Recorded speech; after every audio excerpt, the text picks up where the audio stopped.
of visiting instead of doing our work. So anyways, good morning, committee.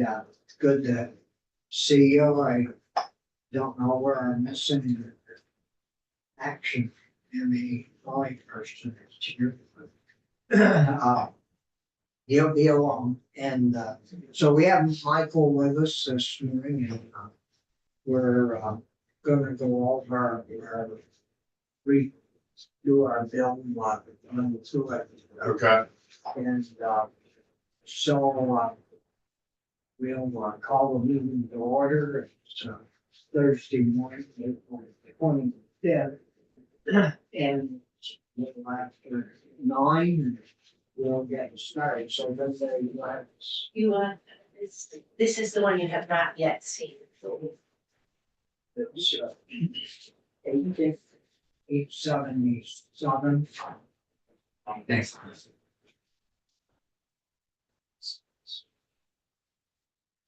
Yeah, so these are just a miscellaneous bill, and I think we added a section on it. You added a couple of sections related to the authority to regulate animals running at large. Yeah.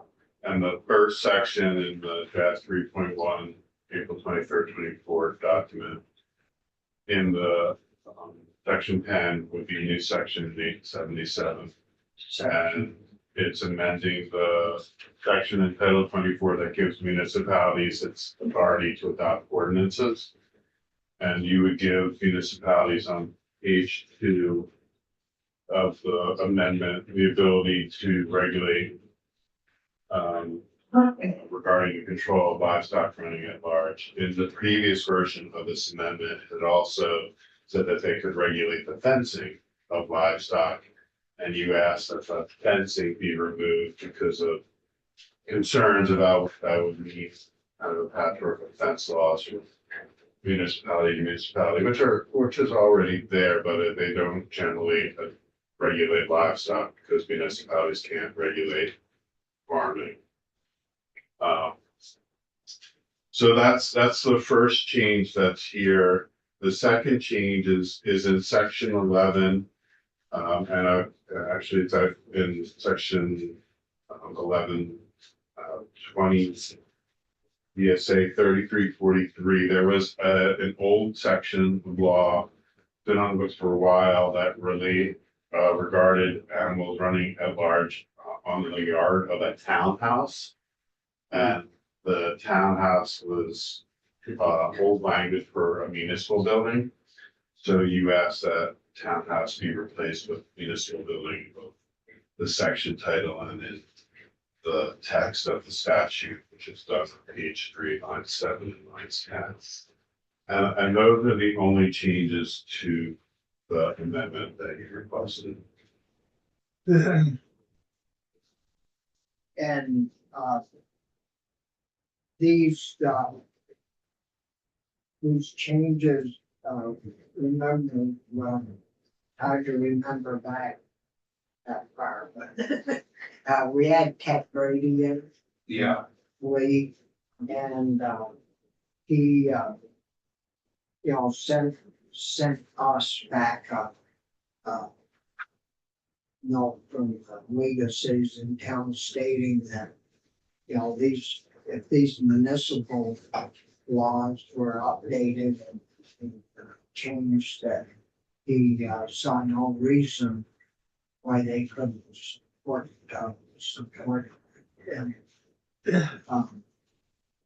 which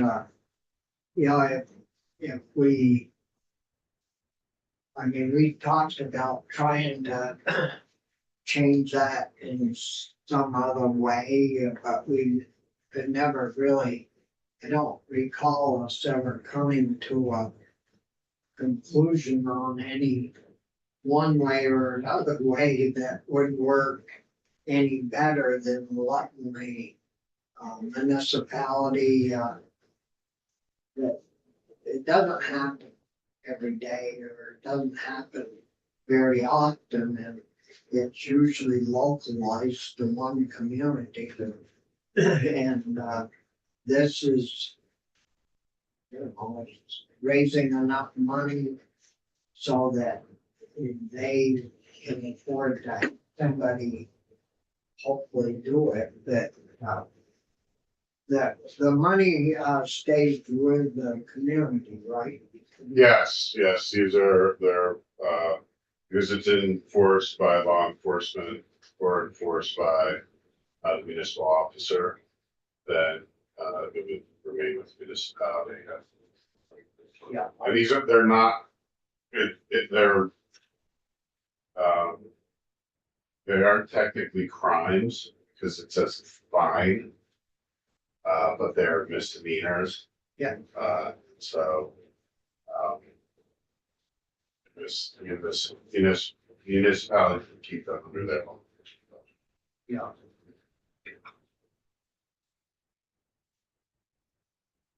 So are there any other? Yeah, does this help the person that's been contacting us? Does this do anything new for him, or is this just reinforcing the fact that his local officials have to step up? No, that, I think it does quite a lot for Okay, Riley, is that? Yeah, Riley, yeah. Riley, yes. Good. And, but there's a little bit of an incentive here to the community with these, Fine. larger Yeah, assessments. okay. And that, if you notice, it's per animal, That's key. so, Start counting, as you would say. If you know how to count, you can make a lot of money, right? yeah, so if you count 10 animals out there at large, I mean, and about some, you know, serious money, but, and if just one gets out, usually it's a disaster, but when you get a Stampede. bunch of Yeah. start running around on somebody's lawn. Septic system there.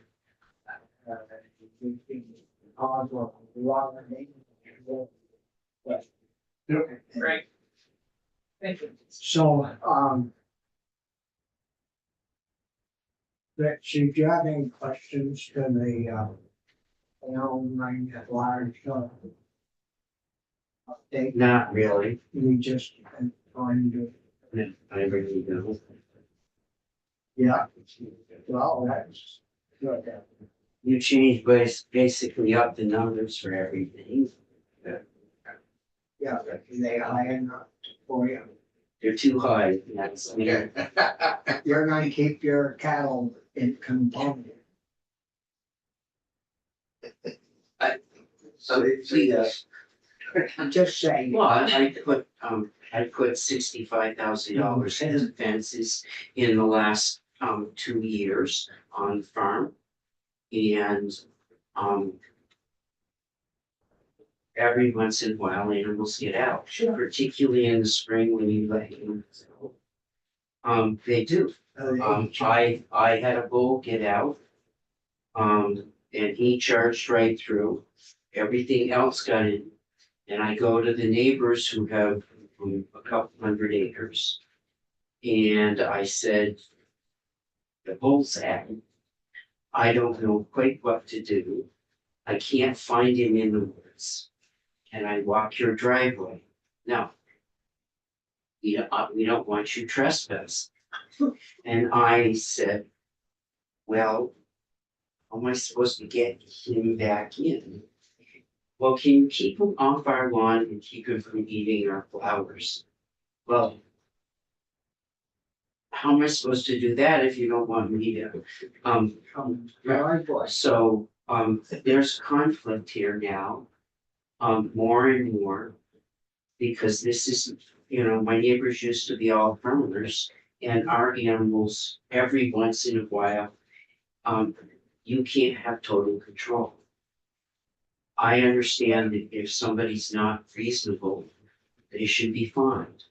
But the world we live in is changing between agricultural and residential. And so if you're getting the full load of hay, but I'm somewhat ambivalent about this. Well, and and we all heard the testimony that this has gone on not once, but for 10 years. Some ridiculous number. If somebody's not keeping their fences and doing that, but if somebody has worked to keep their fences, and do the best they can, I don't, my sympathy lies with that. Well, enforcement is discretionary, so the municipality and law enforcement will have that discretionary authority. And I would think in most cases, it's gonna be a warning the first time, and if it recurs. then- I agree, I think. And the key to what you said is, I I think, think, that's true.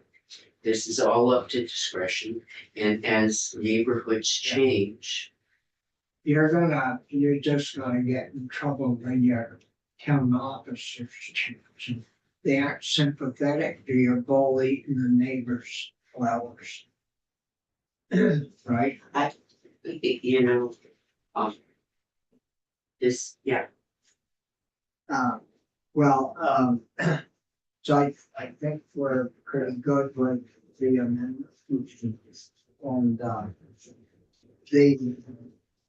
the only thing is, I don't know if we wanna get rid of this, yet, working on it, or it'll need time. keep it for another day or two to see if we need to use this vehicle to add something, because it's the only general vehicle that we have where we could add something onto. The House is voting on your version of that, the city SAG today. The committee is voting for 11 301s. So you will get 301 back in the next, I don't know, week or so. Yeah, I wouldn't mind holding on to it actually a little longer, only because I think I'm gonna report it. And I've got Secretary Saunders yeah, report. you've got plenty to do. A couple other things, so I guess a little extra day. And we potentially had something else we might be able to, Secretary Moore. Yeah, Oh, yeah, that's right. yeah, and that. Rather than causing a big fight down the hall, I took a copy. You got the new copy of that deal. It's a really simple issue. And you're here, Michael, and so we can talk about it. Yeah, you take Lake Carmine, there's camps all along the northern border. And the biggest, I understand from talking with Julie, the largest septic tank you can put in has to be 1,000 gallons or less. And in that particular area, say there's 3 camps that are sort of in trouble with their septic system. What they would like to be able to do is have new lines put from their camp to a main line and run out to a place where a septic system would work. But the 1,000 gallon tank is too little for, say, 3 camps, and there might be more, and the way the law is, she can't allow that because a 1,000 gallon septic tank isn't set up to handle 3 houses. So that's the language I like to have you look it over. Sure, I'm aware of the issue. So what the statute says that if a water is a class A water, discharges in that watershed from an indirect discharge from a wastewater system can only be from 1,000 gallon per day system or less. And so what that's doing is it's creating this tension there. The Agency of Natural Resources is required by the feds to go out and plan their watersheds and uses in the watershed. And they're required to identify where the water supports uses in a way that's exceptional effectively. And when they do that, the state is supposed to reclassify the water as a class A water. But if they reclassify it, that means that they can't develop in that watershed with a wastewater system that's more than 1,000 gallons per day. So you have this kind of tension of, should we reclassify these waters that are exceptional waters to class A? But if we do, we're now limiting what we can develop in that watershed.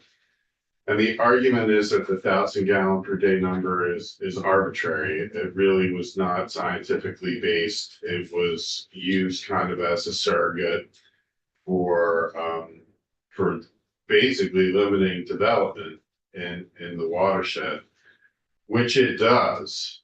And if you take it away, the Agency of Natural Resources still has to manage that water so it doesn't degrade, because there's a federal requirement called anti-degradation. So whatever uses are in the watershed can't degrade that water below the existing uses of that water, existing quality or use. But if you take away that 1,000 gallon per day limit, there will be more development in the Class A watershed. And certain legislators, particularly in the House, don't want more development in a Class A watershed, regardless of whether or not ANR has to manage it for anti-degradation. So that is the tension. You actually passed this language, the Senate passed this language last year. But the House did not. And the House, and it's particularly House Environment and Energy that has an issue with it. Can you just remind me, we passed, did it go through the Natural Resources Committee? Yes, it did. It went through Senate Natural, and I think Senator Gray, the chair of that committee, is aware of this issue. He's aware of the tension, but he's relying on the agency saying we're going to manage to anti-degradation so there won't be a negative environmental effect on the water, which was his concern. In the House, it's not necessarily the negative effect on the water. They understand that. And frankly, once a water is identified in the planning process as even eligible for Class A, it has to be managed under and basically as Class A. But you still have this 1,000 gallon per day limit. And so in the House, they basically said, well, we don't want more development in Class A waters. You take away the 1,000 gallons, there will be more development. There will be. And that's. And they'll have to manage Right. it. Well, why wouldn't they have to still manage it even if there is more demand? They will have to manage it, but it's more. It's the position that there shouldn't be development or overdevelopment in a Class A water. And that's where you are. You know, manage it according to anti-deg, not have the 1,000 gallon per day limit. Rely on the Agency of Natural Resources to ensure that that water maintains its current quality and uses. Don't necessarily rely only on ANR. Also rely on the 1,000 gallon per day limit which will restrict the type and scope of development so that the water will stay its current water quality and its current uses. That's the tension you have right now. A&R is kind of not classifying waters as A because they don't want to then limit these waters. And so you're in this, like, it's a little bit of a standoff. But if you don't give the regulators the means to regulate it,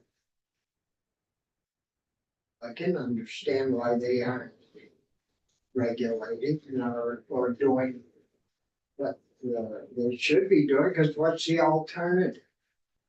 I mean, Well, in the example you gave, there really isn't an alternative, because when you fail in proximity to a water and in that close of proximity, there really isn't a replacement system that meets the needs. You, on that Right. little So small lot, but if you right. had the three and or two or Right, three, so that's what a lot of home lakefront owners do. They basically enter into like mutual agreements. Some of them even enter into water districts or fire districts to create a mound system that can serve all of the users in that lakefront. But those mound systems are not, that they're significant systems. And they're of a significant cost as well. And they have to be a significant distance. What I'm saying is like, you raised a perfect example of why the 1,000 gallon is, because the alternative to doing the mound system is doing the best fix on that property where the system has failed. And the best fix cannot meet current standards because you can't meet current standards in proximity to waters right now. And so you put in a less than standard system, or you have to use a composting toilet and you have to manage your gray water separately. And that's difficult as well. It's not easy to do. so what should that number be? Well, that's one of the things that people are talking about. So, all right, everybody realizes 1,000 was kind of set non-scientifically, but it does have the benefit that some of the House members want of limiting development in that watershed. That's a pretty poor reason to limit development. Why don't they just say what they really want to say and forget about it? Well, we aren't gonna have any more development on such and such a lake as of Well, July 1st. that is kind of how supporters of this change are reacting. Is they basically, one supporter told me that because a lot of the waters that are identified as Class A are in the Northeast Kingdom, you're effectively telling the Northeast Kingdom that it has to like be a museum. And that they can't do development in their watersheds because many of their waters are Class A waters or Class A eligible. And that's a reactionary statement. Say so. But it frames the conversation here. Yeah, I mean, we're sort of a second or third class society to the rest of the world, talk a little different, act a little slower, welcome people in. Yeah, You're talking about this committee? we're talking about the game. But I mean,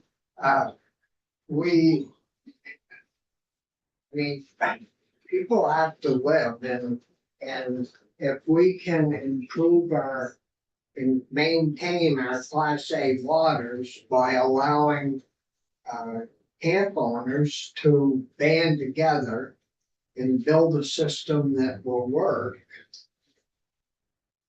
I mean, why not? I mean, we've got miles and miles of frontage, lake frontage and up there and you know, we like to have strangers come and they're all good neighbors for the most part. And, but as long as their system, one built a system that will work. And, thank you. And then we'll still have our Class A waters. And, I mean, the only waters we've got, or lakes that we've got kind of messed up is where the people with boats have come, dirty lakes that haven't really washed them good and contaminated our waters with stuff off their boats and, you know, as far as our camps, I mean, we look after them and make sure that, you know, the septic systems are working and, but you gotta give them the tools to make it work. Mr. Chair, can I ask a quick question? So this is for camps that already exist, right? Or This for is new for camps. this is for any development. So that's, so when you start talking about moving the number from 1,000, Yeah, then the conversation kind of quickly turns into, well, how big should the system be? Should the system just be for residential? Should the system be for commercial? Are you just removing, because there's no sewer systems in many of these. right. So you have to rely on septic. And so then the conversation is, what is the appropriate number for what you want to allow in that Class A watershed? And that becomes a debate in and of itself. So that's why the agency says, just get rid of the 1,000, well, this one doesn't say get rid of the 1,000. You know, this does. This is, oh, it does effectively, because it's only for those specified as Class A 4. Good. Live one. Or everything after that would be not subject to it, just be regulated by anti-tech. So So if it's language that our Natural Resources Committee vetted, went through earlier in this biennium. if you We're guys just- were both there, you must have voted. No, that Was it last year we voted for it? Last year. It Last was year. this biennium, We were here this year. Oh, Nice try. it was this biennium, But they already voted. They did vote for it. and they voted for it, and it must still be sitting over in the House. Yeah, I can try to find. So, So the whole Senate's already voted on and the Senate has voted on it, so we're just sending over something it. The Senate's already approved. that the Senate's already approved earlier in this biennium. if it was possible, I'd put it in the middle of the bill. And that's what. We aren't doing anything with the Senate, and So so. the Senate's already approved it. Yeah, No, I mean, when she talked to me about it, I didn't know that we, you know, we got all built that. Yeah. It made sense to me, Okay. sort of a, you know, common sense type going. And, There's so, actually a PowerPoint on Senate Natural's website about the whole issue. It's from April 5th of last year. And they approved it. it's the Senate's position. That we're Yeah, just I don't think it's. repeating the controversial. second time. You didn't even say that on the floor. It's already been voted on. We're just adding language that the Senate's already approved.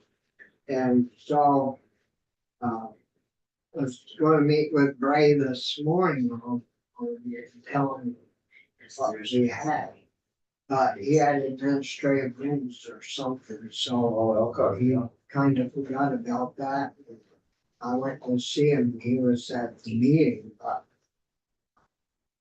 So I was gonna say to him, why don't you do this and in natural if you've got a vehicle, but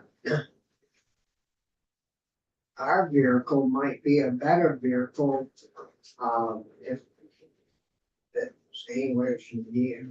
Well, I guess it'd be germane is the general bill. And they could just get up and say, we've already seen it, we voted it out already. I don't know, I don't, In your lifetime in this building, in one body or another, haven't you sent the same language over in Oh, different no. vehicles? I sent it in 5 one time. Sometimes it takes the other body Oh, you times guys are before they get it. When we switched off our stuff to other bills and then I went through my bill and that Bray. Clear down to me. Smarten him up all day. Sometimes it takes more than once. Well, so but I still would feel more comfortable talking with him first and. Yeah. And, so with that, You could tell him he had good language. his, probably wasn't. Was their language the same as this language, Mike? I am, trying to find what they passed. I think it was an S80 last year. So I'm just trying to find that. And they never, I think it was taken out from the copies. They did. Sorry. no, that's okay, it doesn't really matter, but they just extracted that language from the bill and then passed the rest of the bill Yeah, that's what happened. and. Why wouldn't you have gone? Yeah, I'm not finding it in that city. I'm gonna have to go back to my office to find it Yeah. specifically, Well. because this doesn't do what I need it to do. It's advice. If you could, why don't you? Is it agreeable with the committee, we'll just have it drawn up and have a place for it. Yeah. In the bill, But maybe, yeah. and, then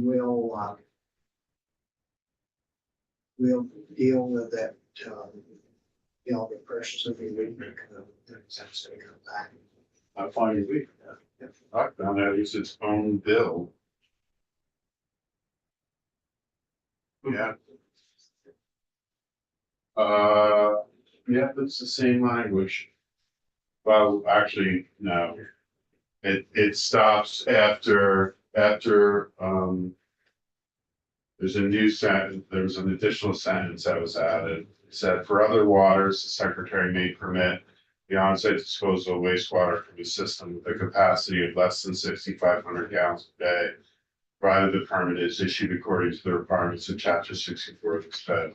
Well, that's law anyway. You don't actually need that sentence. That's just the application of the law. Don't need that. And then the next sentence is the on-site disposal of sewage from the system with a capacity of 6,500 gallons or more per day shall require an individual permit issued according to the requirements of subsection 1263F.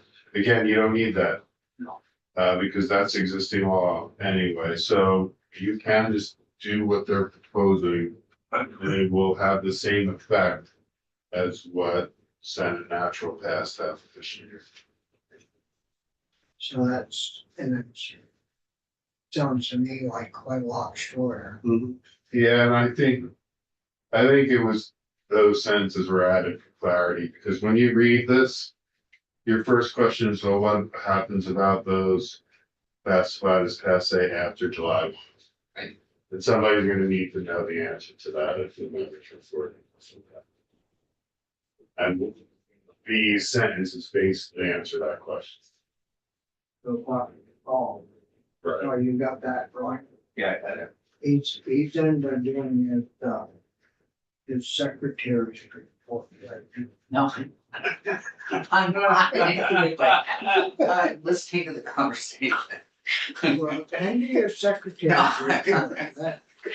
That's probably the most important part. You've got 4 days. Yeah,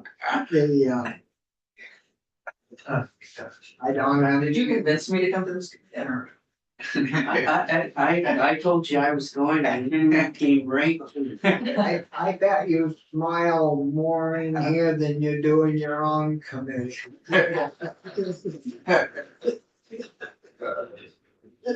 Must be a pleasure to be here. Okay, so we're good. So I'll draft that up for inclusion in the 877. Yeah, and, So I'll just add it to the amendment that's already with the animals at large. yeah. Yeah, if you can blend that right in there, good, that would be good, and of course, part of the reason we're doing the animal at large bill is because the animals did damage the neighbor's septic system. Oh, that's right. So it's gonna blend in well with that same section. That's true, Jermaine, Yeah, he said that was, Lyle, he said that was a bad deal. Okay, our miscellaneous bill, other than the, this is, we're good to go. Okay. And, then, you did timber. Mhm. Yeah, we walked through those changes the last time. Yeah. Ed, did you have a question about that? No, we're good with the changes you're proposing. And what about you, sir? I don't know if I've seen the changes that you talked to, Senator Sears, is that the ones you're talking? Yeah. You mentioned them, but I didn't actually see the, bill. Yeah, the second Proposal. sentence being only. Yeah, that's in there, and I believe it was actually, maybe it wasn't on the website, actually, when we walked through it, I think that actually. It's not. It's, And, so, is that one ready to go as well? I believe so, it reflects what you requested. It removed those provisions that law enforcement was concerned about, where they would have to retroactively or figure out whether or not somebody has paid their damages or not. But it clearly applies the surety requirements to the timber trespass, and it addresses Senator Sears' concern that the surety should only be on those with 2 or more felony violations, which that was done, and it was a very simple amendment. It just changes the penalty from 2 years imprisonment to 3 years imprisonment, and that takes it from a misdemeanor to a felony. It's already a felony fine. And it removed language that law enforcement was concerned about applying the surety requirements to persons who had 2 or more violations prior to the effective date of the act. They were concerned that that would raise ex post facto arguments. I don't necessarily agree with that, but they're correct. Somebody could raise those arguments, and they just didn't want the argument to be raised, so it was removed. So it does what you asked it to do. It's still significantly changes the home improvement fraud statute to home improvement and land improvement. It still has that financial surety requirement for timber trespass. It still gives law enforcement tools that they hadn't had before for some of these violations.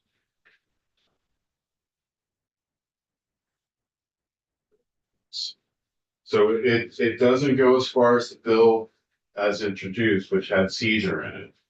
In the house that had seizure and forfeiture. Which Yeah, is the that,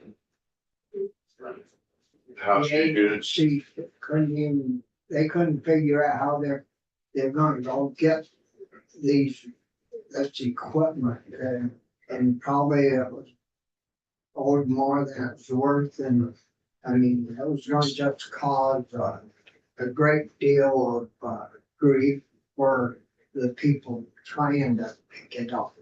And law enforcement does still have seizure authority when you fail to comply with your fine or with your civil damage award. So they could still. It's right, but it's not an affirmative authority. And it's not used that often. The thought of the sponsor of this bill, Representative Mahali, was once it was used in this industry, it would have a chilling effect on others engaged in these fraudulent practices, but the House Judiciary and others just couldn't get their minds around how it was going to work. And then especially Judiciary, how it was going to work equitably, because the current seizure doesn't allow for the sale of property and then the proceeds being distributed to the victims.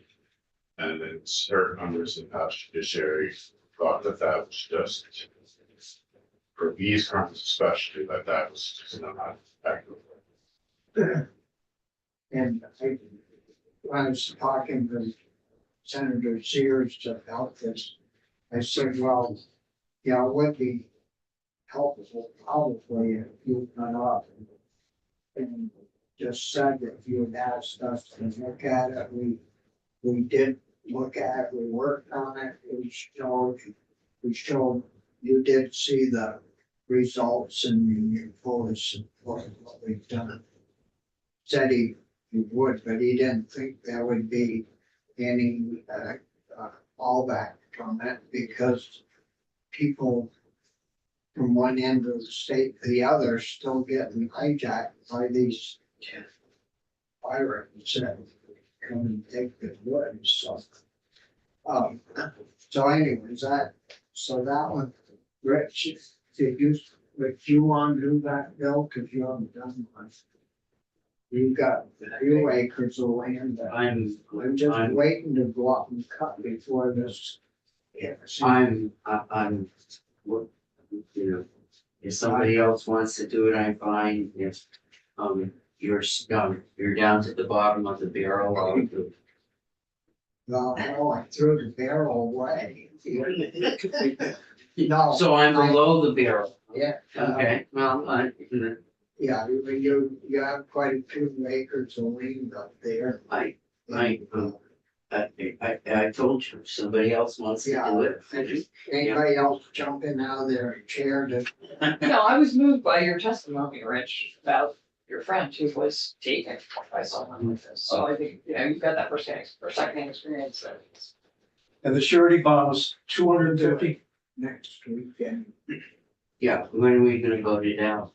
Or next week? Next week. Well, it'd be on Tuesday. You know, Yeah. we brought it out today or tomorrow. It would be on notice to be about, see, that's probably the best. Yeah. And it's hard to come back from the weekend and all of a sudden bang, you're, you know. Yeah. So we'll plan to, well, maybe we can kick the other one too. You know, the miscellaneous stuff. Or something else happens. Yeah. Yeah, there's no reason to hold this. Just checking to see if it looked at any of the money committees in that house. I think it. With the land, Mike.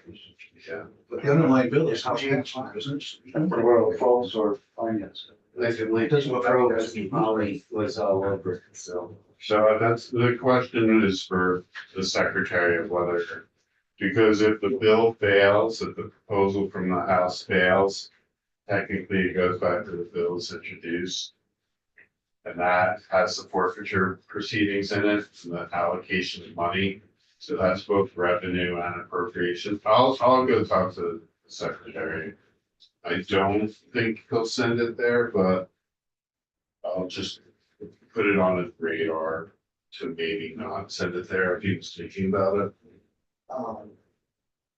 So underlying bill no longer becomes the house passed version. It's because what the House is sending is a proposal of amendment to the bill is introduced. If that proposal of amendment doesn't pass out on the floor, it never happens because you never take a bill out there where this actually happens. But if the House proposal fails on the floor, technically you're supposed to vote on the bill as introduced at that, but it never happens because you can withdraw, send the bill back to committee.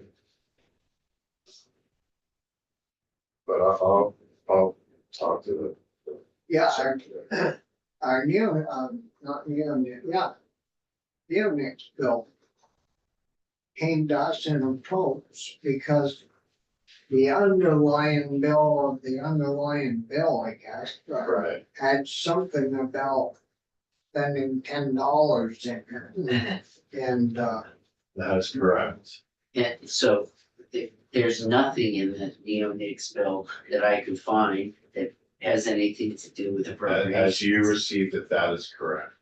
yeah, Could read it as strike up. and I mean, I don't. Cause I'm supposed to report it and I looked through and said, there's nothing here. Well, according to Ruth, it got screwed up upstairs with some other bill. It was supposed to go to finance. Yeah, between, but the bill right next to it Right, was similar in right, the numbers. bill 76. And this was 706. Yeah. And they got screwed You gotta know up. how to count, The like Chair always original says. as introduced had 3 positions. Yes. No, it didn't. Oh. Actually, what the fiscal note of the bill as passed the House says 3 positions. And so in the House, when it was passed, the agency said to Ted from JFO, we need 3 to 4 positions, and Ted put that in his fiscal note. And that's what sent it to appropriation. Right. Um, And was it as past House? Did it have that in there? That was and it had the language that the agency said would require 3 positions. You changed that language. It was a whole exemption order process. So the original did not have the positions. Did not have the position.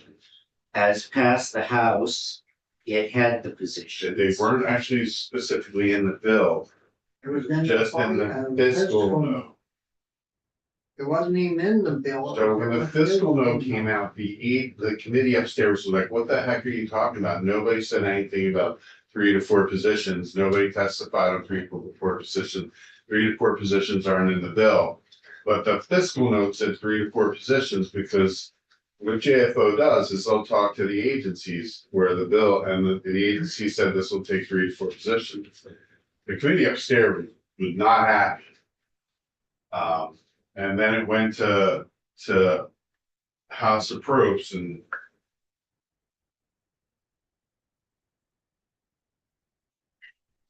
I was in the chair and basically saying that nobody had asked for 3 to 4 positions. I don't think it would cost 3 to 4 positions. I had to basically argue against Ted, which was not great. Yeah, but why did the fiscal not even get a Yes, attached? Ted, Free. Barnett and Jeff. Oh, that. Why would it even get attached to the bill? It wasn't, that's, there was a lot of angst that was going on after the fiscal note came out. Because one of the things that the original fiscal note said is that the state was going to lose all of the revenue from the corn feed the corn seed registration revenue. Because there would no longer be untreated seed and that all 100% of the seed in Vermont is treated seed right now. And so the original fiscal note said we lose all of that revenue. And I was like, what are you talking about? We're not taking 100,000 acres of corn out of production. We're just gonna use another kind of seed, which is gonna pay the same seed fee, right? It's not, you're not eliminating 100,000 acres of corn. And they're like, oh yeah, you're right. So did this committee get, the fiscal note, it only was in appropriations, right? They did go to approach, yeah. Yeah, look, we got the fiscal note. When did we do that, Bobby? Do that? Do Steve? Yes, Well, the fiscal note, we must have done, there wasn't, on 706, there wasn't one. There was one. huh? There's four. Or Seven fiscal oh note, six, Yeah. fiscal note from Ted. There's one is his original fiscal note, there's the revised one. April 22nd fiscal note. I think that's probably, yes, because that has, it takes out the fact that the 3 to 4 positions are needed. Because underneath your proposal, there might be some additional work. But you've removed all of the requirements that the agency needed 3 to 4 positions. So that is the most recent one. And it's just I think in the most recent one, it's just a sentence that maybe follows the table. That says the exemption order process might require additions. I think it just, that's all it says. But our strike all took all of that out, right? I mean. It took out the need for 3 to 4 positions, definitely. Whether or not the exemption order process will require some agency staff time, it will require agency staff time. Whether that will require a new position, nobody's asked for it. But as note says in May, yeah, but May, It says it may snow this afternoon too, but it doesn't mean it's going. It says the bill could result in a negative impact in the agency special fund. Starting in fiscal year 26. right, that's because some neonicotinoid pesticides won't be used anymore in outdoor. Can you And go it could be up to 30, Right. 34,000 of annual revenue. Right. Starting in 26. Can you scroll down a little bit further on that? Yeah, what do you want? There's one sentence. Here it is.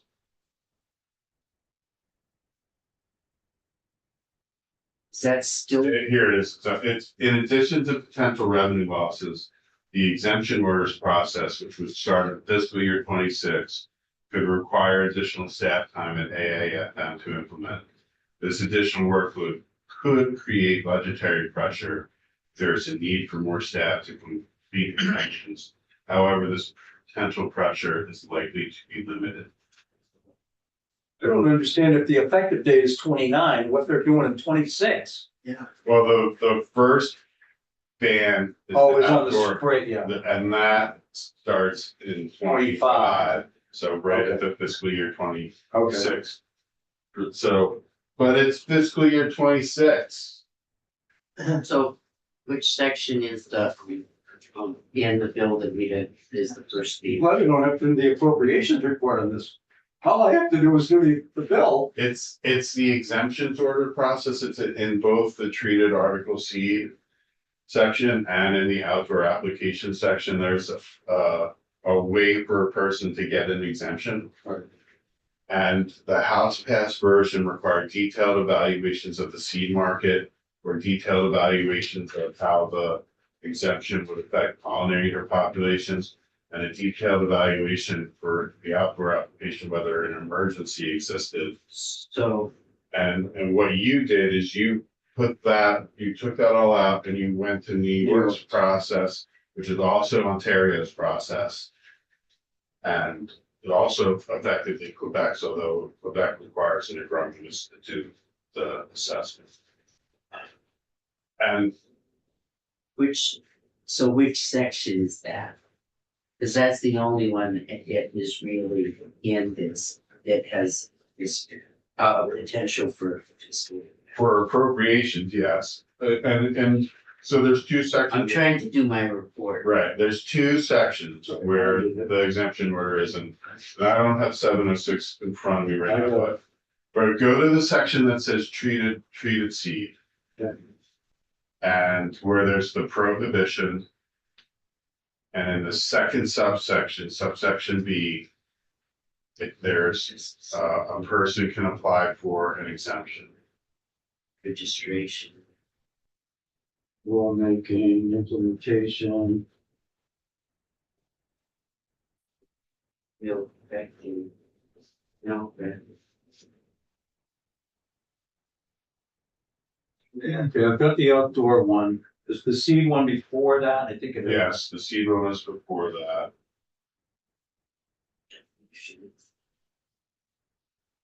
Treated vertical.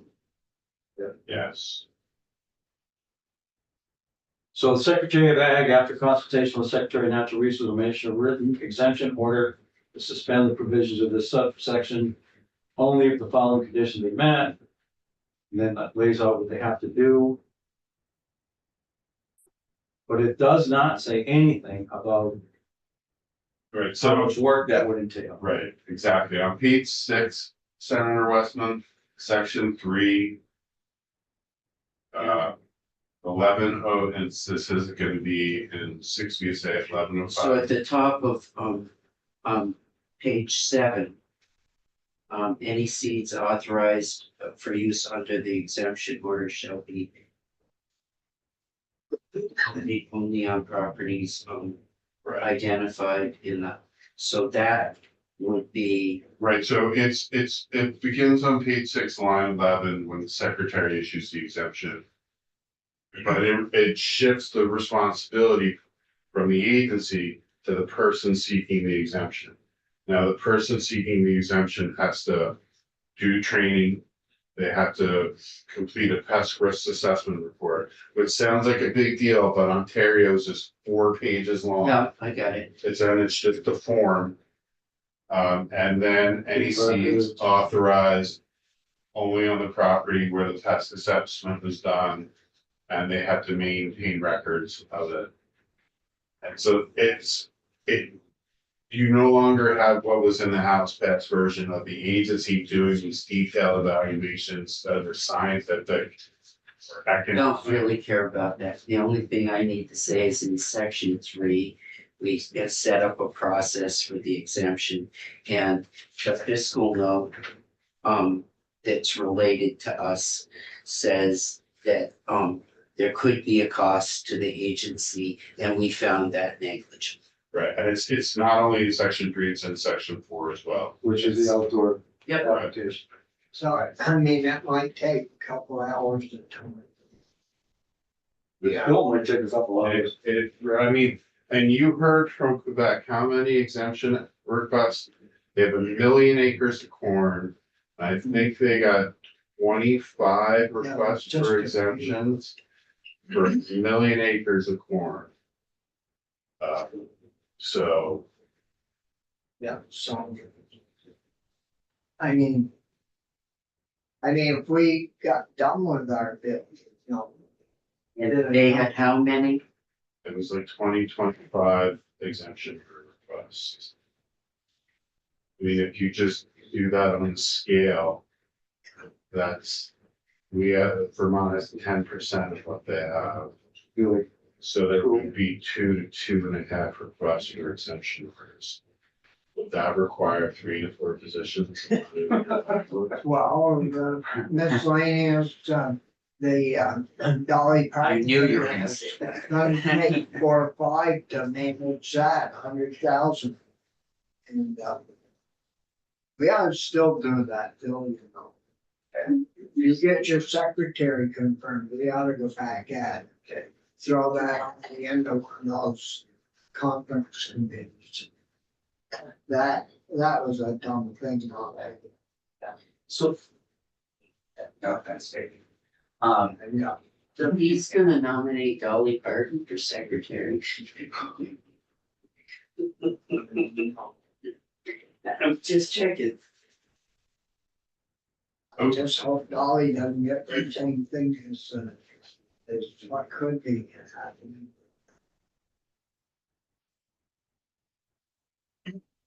But anyways, so you're all set, Rick? Yeah, I'm all set. Section 3 and 4, it's negligible and Did you pass 706 out of your committee? yeah, it's done. That But was Thursday.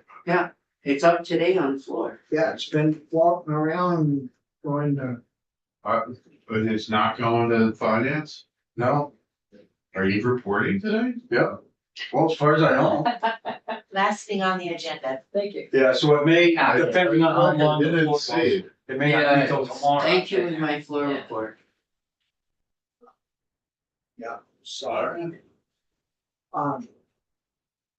Is there anything else we need? Well, I'm gonna go talk to the secretary about what you're gonna do with 614 and whether or not it's gonna go to any.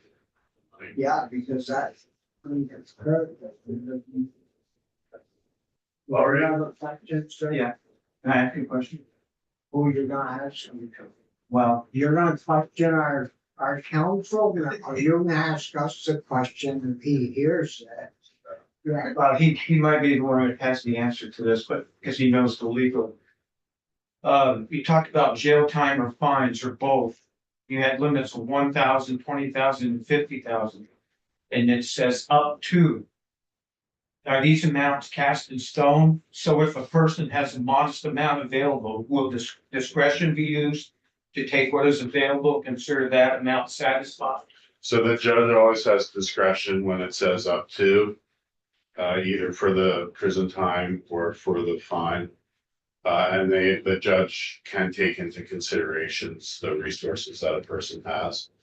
But also the effect that the crime had. So it's a balancing formula that judges may have guidance on how to do it.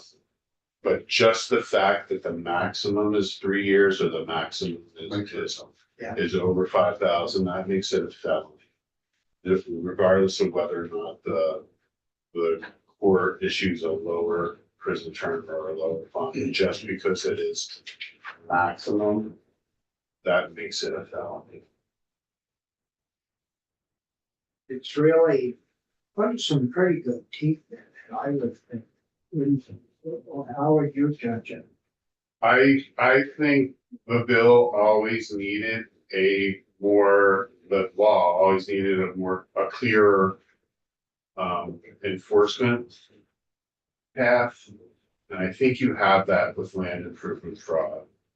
By putting it into home improvement fraud, that's clearly the Attorney General's and the state's Attorney General's enforcement authority.